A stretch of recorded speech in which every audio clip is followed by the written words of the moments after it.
Hey, welcome to the Rob Skinner podcast. My goal is to inspire you to live a no regrets life, make this life count, and multiply disciples, leaders, and churches. Today, I'm going to be reading from my new book, Before You Quit, Hope for the Christian Who Feels Done.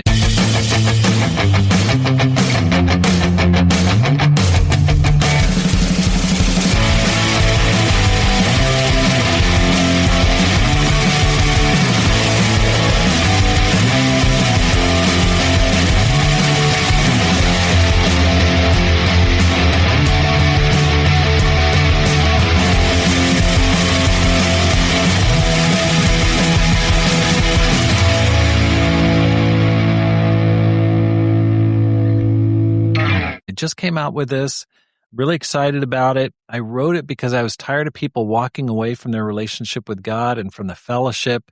And so I just wrote it as a series of letters to try to encourage people to really rethink their decision, try to offer them a reason to come back and give it a second shot, to not walk away. I read a book called The Pilgrim's Progress recently and just powerfully described how Satan's always at work to try to get us off the path, to get us to walk away from him. And that is regardless of whatever denomination you're a part of, whatever family of churches you're a part of. It's just what it means to follow Christ. It means that that's his job, is to try to get you off the narrow path and get you onto the broad path.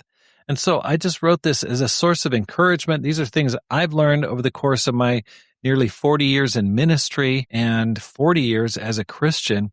And so I hope that this helps you today. And so today I'm going to be reading from the introduction and chapter 1. Before You Quit, Hope for the Christian Who Feels Done. Introduction. You may not have planned to read a book like this. Most Christians don't imagine themselves standing at the edge of quitting, yet many quietly arrive there. Sometimes it comes through disappointment with God, sometimes through church hurt, sometimes through exhaustion, sometimes through sin that keeps coming back.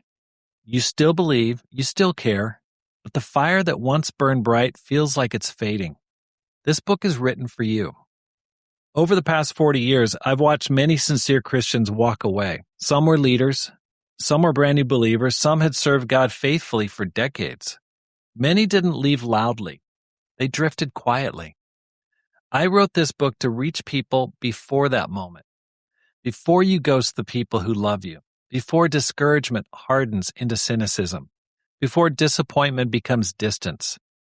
Each chapter is short because discouragement rarely has the energy for long explanations. Instead, think of this book as 30 letters of encouragement from someone who's been where you are. You don't need to have everything figured out. You just need to stay one more day. Don't quit. If you're reading this and you feel like you're hanging on by a thread, remember this. You don't have to solve your entire life today. You just have to stay. Stay in the fight. Stay in the faith. Stay near Jesus, one day at a time.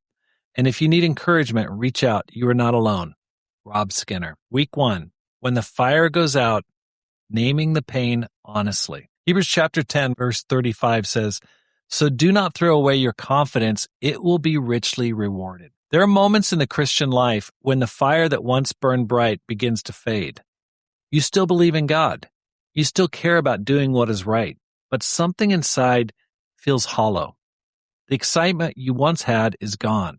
The songs you used to feel, that you used to love, they just feel distant. Prayer feels mechanical. Church feels like an obligation instead of a joy. Many Christians reach this moment and quietly assume something must be wrong with them. But the truth is this: almost every sincere follower of Jesus passes through a time like this. This week is about naming those experiences honestly, not fixing them yet, just bringing them into the light and identifying them. Day number 1, I almost quit.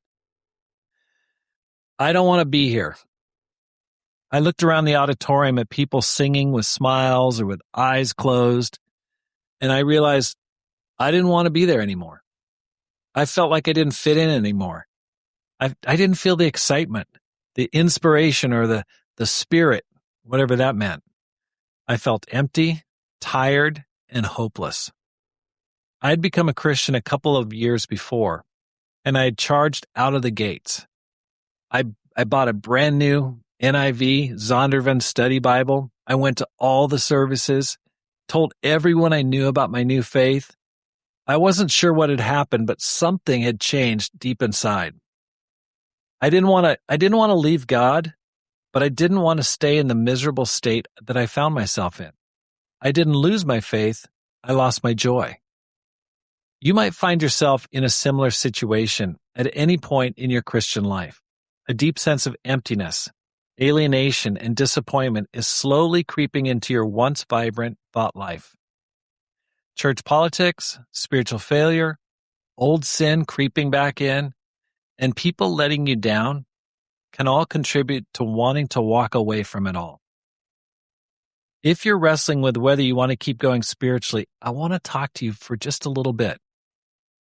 I know how it feels to want to walk away. I've been a Christian since college and a missionary and church planter for nearly 40 years. I'd like to offer you some encouragement to help you restore your joy and passion for God. As the Bible says, so do not throw away your confidence. It will be richly rewarded. Hebrews chapter 10, verse 35. Thanks for listening to day 1 of my new book, Before You Quit. If you have somebody in your life that you feel like needs to hear this, please pass this on to them. Or if you yourself need encouragement, my hope is that people will read this book and will rethink their path and think, okay, I want to just hang on a little bit longer. I want to stay faithful to God. I want to work this out. I see too many friends, too many people that I've poured myself into and have really been alive spiritually, and then they walk away. Don't let that happen. So please share this. We're going to come back and I'm going to continue to read through this entire book over the course of the next month or two. Thanks for listening. My goal is to inspire you to live a no regrets life, to make this life count, and to multiply disciples, leaders, and churches. Have a great day and make this life count.